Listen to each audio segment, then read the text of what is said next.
Allô tout le monde, c'est Cynthia et aujourd'hui je vous reviens avec une vidéo qui est un petit peu différente parce qu'il s'agit d'un tutoriel maquillage, mais pas pour les jeunes filles, plutôt pour les femmes en haut de 45 ans. Donc c'est sûr que si vous avez 30 ans ou 20 ans, vous allez pouvoir le porter aussi ce maquillage-là, mais vous allez voir à travers le tutoriel, je donne plusieurs petites astuces pour paraître plus jeune. Donc évidemment, j'ai pas filmé le tutoriel sur moi, j'avais une jolie modèle qui s'appelle Marie, donc vous allez la voir dans quelques instants. Alors c'est tout, j'espère que vous allez aimer la vidéo. Si oui, n'hésitez pas à cliquer sur le pouce vert pour liker et vous pouvez aussi la partager. Comme ça, j'espère que la vidéo va aider le plus de femmes possible.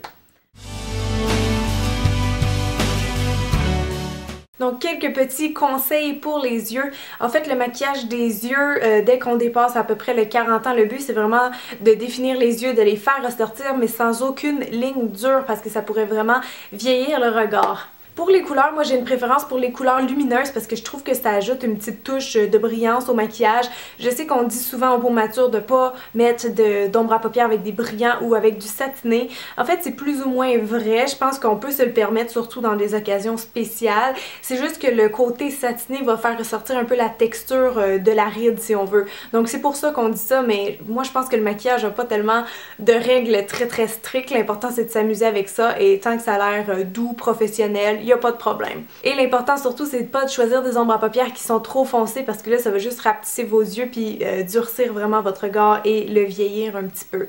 Alors, on va commencer avec le maquillage des yeux, juste pour éviter les chutes de fard à paupières sur le teint. Donc, avant d'aller appliquer mes ombres à paupières, je vais juste mettre un peu de cache-ionne qui va me servir de base. Donc, souvent, on a des petites rougeurs ou des veines sur les yeux. Ça, je trouve que ça permet de les neutraliser. Et en même temps, vous allez voir, les couleurs d'ombre à paupières vont être plus pigmentées quand vous mettez une base en dessous. Je vais commencer par appliquer une couleur claire juste au coin interne, puis un petit peu sur la paupière mobile pour agrandir les yeux. Donc comme c'est un fard qui est assez satiné et assez intense, je le mets avec un pinceau fluffy pour avoir un effet un peu plus discret. Et un petit truc, si jamais vous avez l'arcade sourcilière qui commence à descendre un petit peu avec le temps, vous pouvez mettre la même couleur claire juste en dessous, vraiment juste sur l'os du sourcil en l'estompant bien. Ça va donner instantanément comme un petit lift, donc c'est toujours rajeunissant. Donc ensuite, vous pouvez suivre avec votre couleur principale, la couleur que vous voulez qu'on voit le plus, c'est-à-dire. Donc moi, je suis allée avec quelque chose qui est assez neutre, légèrement rosé peut-être pour faire un peu plus chaud sur la paupière mobile. Donc avec le même gros pinceau, je vais mettre ça à côté de ma lumière. Ensuite, je viens choisir une troisième teinte qui est plus foncée. Donc j'ai pris un brun qui est chaud pour rester dans mon harmonie de couleurs chaudes. Donc c'est important de ne pas prendre une couleur qui est trop foncée parce que ça pourrait vieillir ou assombrir le regard. Donc moi j'ai décidé de faire un maquillage qui est complètement dans les tons neutres parce que c'est des couleurs qui vont bien à toutes les couleurs de yeux. Donc comme ça, tout le monde va pouvoir reproduire ce maquillage-là. Donc là, le brun, je fais juste en mettre un petit peu au coin externe et je remonte un petit peu aussi dans le creux. Donc ça va juste apporter un peu plus de définition aux yeux. Et toujours quand vous travaillez au coin externe comme ça, utilisez des gros pinceaux qui sont fluffy.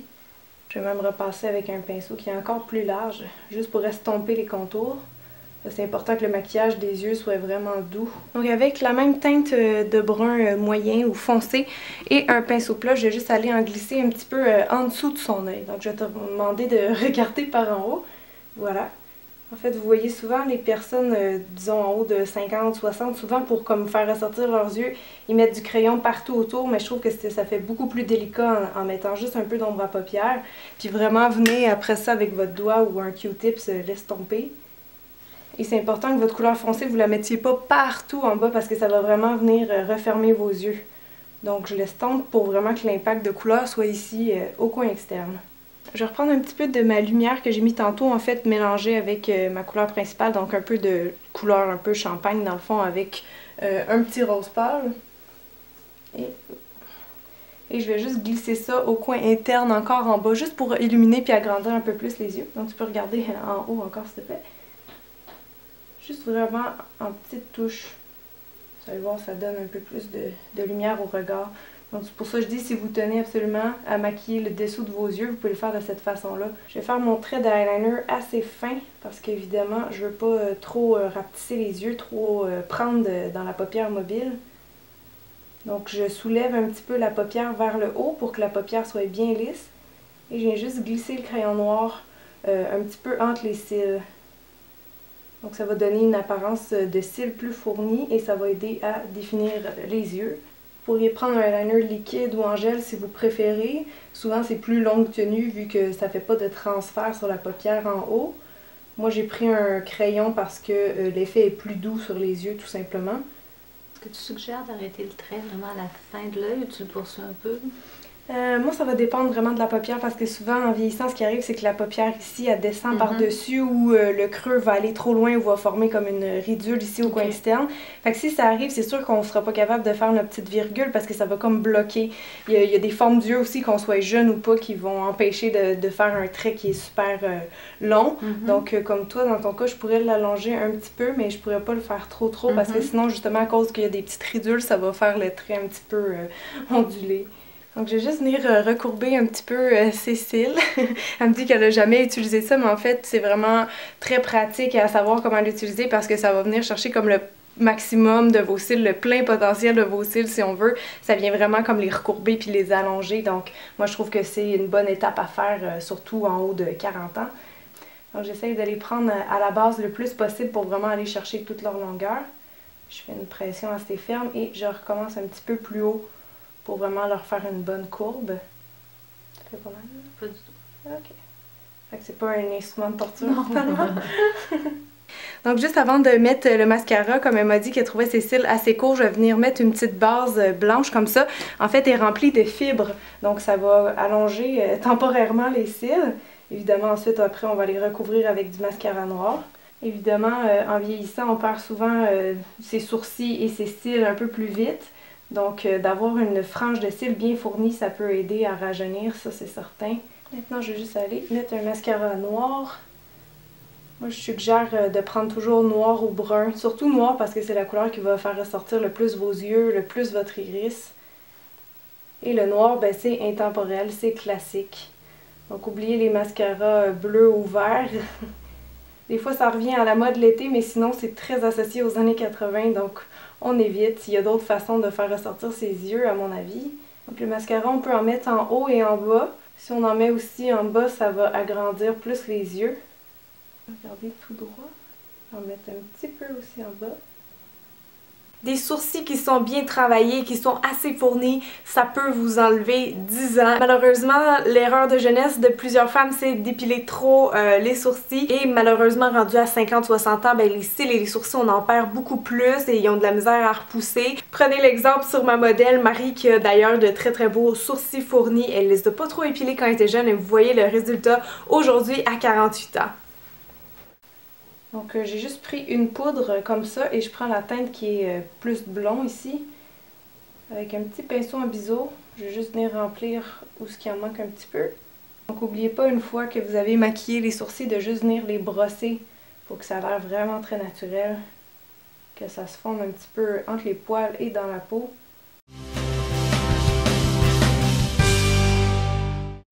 Pour le teint, si on a une peau mature, il y a deux choses qu'on veut, c'est apporter de la couleur au visage et le rendre le plus lumineux possible. Plus vous allez vieillir, plus votre peau va commencer à s'affiner et à s'assécher. Donc c'est important quand vous allez choisir votre fond de teint de ne pas le prendre trop épais, trop lourd sur le visage parce que vous allez avoir un effet plâtré et ça risque juste de faire ressortir toute la texture sèche un peu de la peau. Donc texture très liquide, fluide, bébé crème, crème teintée, c'est vraiment ce que je recommande le plus pour les femmes 45 ans et plus.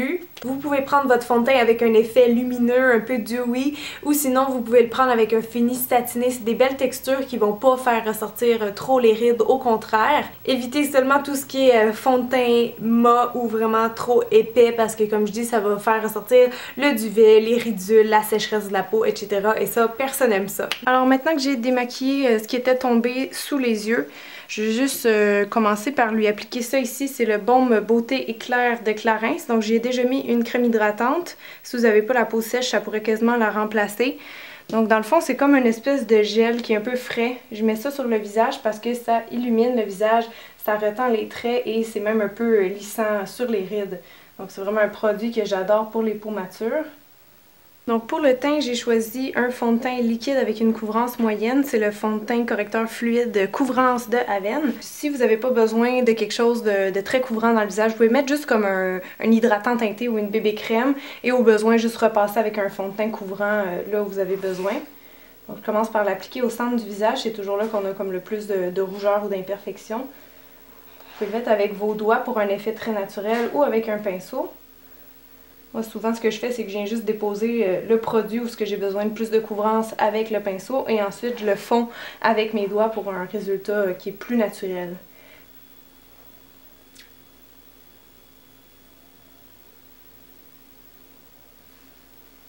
Donc, vous voyez que le fond de teint est assez couvrant. J'arrive à cacher pas mal toutes les petites rougeurs de son visage. Mais franchement, moi je vous dis, si vous n'avez pas vraiment d'imperfection ou de rougeur à cacher, vous devriez prendre juste une crème teintée ou une bébé crème parce que je trouve que c'est beaucoup plus beau, surtout comme à 50-60 ans, on veut un effet très naturel sur la peau. Aussi pour les taches brunes, si vous utilisez un fond de teint qui est assez couvrant, normalement juste avec ça, ça devrait les cacher. Si jamais vous en avez une qui est plus grosse, qui est plus foncée, vous pouvez venir avec un correcteur qui est orangé par exemple. Normalement ça devrait bien les cacher. Je pense qu'il y a aussi la marque Dormer qui en fait un lilas. Souvent ça marche très bien pour les camoufler, les neutraliser. Donc c'est un correcteur que vous mettez puis par-dessus vous appliquez votre fond de teint. N'oubliez pas de mettre le fond de teint aussi en dessous du nez. Parce qu'on a souvent, en fait les femmes apparemment c'est à cause des hormones, on a souvent le tour du nez qui est rouge. Donc maintenant que le teint est bien unifié, je vais aller cacher les cernes. Donc avec un cache-cerne, vous pouvez prendre en crème ou liquide. Si vous prenez en crème, faites attention parce que c'est plus gras, donc souvent ça bouge plus ou ça fait plus dans les ridules. Donc je ne vais pas en utiliser beaucoup, juste un petit peu histoire de cacher la petite rougeur qu'on a ici en dessous des yeux. Et je vais le fondre avec mon doigt ça aussi. Mais si vous n'avez pas beaucoup de cernes, prenez définitivement un cache-cerne liquide. Ça va être plus naturel. Donc ma modèle Marie, elle a plus des poches que des cernes. En fait, parce qu'une cerne, ça serait vraiment très coloré ici, au coin interne de l'œil, ça serait plus bleu mauve. Mais là, on le voit que si tu penches ta tête pour moi, s'il te plaît. On voit ici que ça fait vraiment comme une ligne. Ça fait souvent ça en vieillissement. T'inquiète pas, c'est très normal. Donc ce qu'il faut faire si vous avez des poches, c'est prendre un cache-cerne qui est plus clair ou un illuminateur et juste venir en mettre ici, donc dans la fente, dans la craque de la poche. Juste vraiment tapoter ça en place. Donc ça va comme enlever l'effet un peu 3D de la poche. Ça va venir illuminer là juste où ce qu'il faut. Le fard à joues, c'est vraiment important, je le dis souvent, mais ça l'est encore plus lorsqu'on vieillit parce que souvent on va perdre un peu de couleur dans le visage, donc c'est important d'aller en redonner. Donc une fois que le teint est unifié, on peut remettre des couleurs un petit peu juste où on a besoin, c'est-à-dire sur les pommettes. Donc le fard à joues, prenez-les pas d'une teinte trop foncée parce que ça va juste assombrir votre visage, le creuser puis le vieillir un peu trop. Pour choisir votre blush, c'est sûr que vous y allez en fonction de la couleur de votre peau, mais toutes les teintes à base de rouge, donc le corail, les orangés, les pêches, les rosés, c'est vraiment des teintes de bonne mine qui vont être super belles dans le visage, qui vont donner beaucoup d'éclat et de fraîcheur. J'aime aussi beaucoup utiliser des fards à joues en crème sur les peaux matures parce que c'est une texture qui est plus hydratant et ça se fond plus dans le teint, donc ça fait un effet qui est plus naturel. Donc pour le fard à joues, j'ai choisi d'y aller avec le Benettin. C'est un fard à joues liquide qui a une couleur rose-rouge. Donc ça va bien vraiment sur toutes les couleurs de peau et ça vient vraiment chercher du peps dans le visage. Donc ça, je l'applique ici sur la joue. Juste besoin d'une petite goutte comme ça. Et vite avant qu'il sèche, je vais venir le travailler avec mon doigt vraiment rapidement. Et la raison pourquoi je ne l'ai pas fait sourire, souvent on dit quand on met le blush, il faut que tu souris, parce qu'en fait, tu peux sourire, pour moi on va faire un exemple. Si je lui demande de sourire puis que j'applique mon blush comme ça, en fait quand elle va arrêter de sourire, la joue redescend, donc c'est comme si le blush va aller plus bas de où ce qu'on veut, et quand on veut faire un maquillage qui est rajeunissant, il faut faire toujours comme nos traits ascendants si on veut. Il faut que ça soit fait plus haut. Donc en y allant comme ça, je vois où est sa joue, je le touche avec mon doigt. Donc pour terminer le teint, je vais juste ajouter un petit peu de poudre libre en dessous des yeux pour fixer le cache-cerne. C'est comme je l'ai dit tantôt, souvent ça a tendance à filer dans les ridules. Si vous avez la peau sèche, vous n'avez pas besoin de poudrer tout le visage parce que ça va donner un effet un peu cakey, un peu plâtré. Et ça, personne n'aime ça. Pour les lèvres, surtout pour les femmes 50-60 ans et plus, ce que j'aime utiliser c'est un rouge à lèvres ou un gloss, mais de préférence un rouge à lèvres parce que ça file moins dans les plis. Un rouge à lèvres donc de couleur assez vive parce que ça vient donner vraiment la touche de couleur qui manque dans le visage. Souvent plus on vieillit, plus le teint devient terne, donc c'est important d'avoir un petit punch de couleur, que ce soit dans le fard à joues, sur les lèvres ou les deux comme j'ai fait sur Marie. C'est sûr que si vous n'êtes pas à l'aise de porter ça, vous pouvez y aller pour un petit rouge à lèvres neutre ou nude, mais juste attention avec les couleurs neutres, de pas prendre une couleur qui est trop terne. Je vois souvent des femmes qui vont porter un rouge à lèvres brun qui est foncé. Malheureusement, ça a tendance à faire très sévère dans le visage et c'est pas vraiment une couleur qui est à la mode en ce moment. Donc c'est sûr que si vous voulez être un petit peu dans le vent et avoir un look qui vous rajeunit, évitez les couleurs trop foncées ou trop ternes comme le brun.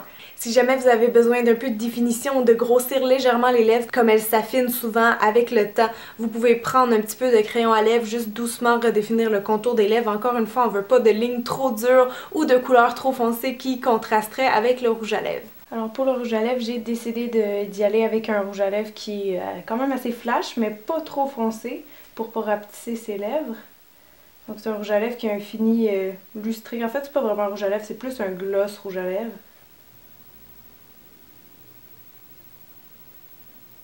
Comme je veux quelque chose qui est légèrement plus orangé, j'ai juste repassé avec un autre rouge à lèvres qui est dans le même style. C'est les Twist Up d'Annabelle dans la couleur Mai Tai. Donc juste pour donner une teinte qui est un peu plus orangée, je vais venir le mélanger avec mon petit rose. Ok, donc maintenant que j'ai posé le rouge à lèvres, je pense que le maquillage est terminé. Donc j'espère que c'est à ton goût. Super. Oui, parfait. Est-ce que c'est un maquillage que tu porterais plus pendant le temps des vacances? Pour sortir, je pense. Pour sortir même, ouais. La journée pour travailler, Ouais. je trouve que c'est quand même assez apparent. Ouais, c'est ça. Pour sortir, mais pas trop non plus. Très à l'aise. C'est bon, cool. Merci d'avoir regardé, je vous embrasse et on se dit à samedi prochain. Bye tout le monde!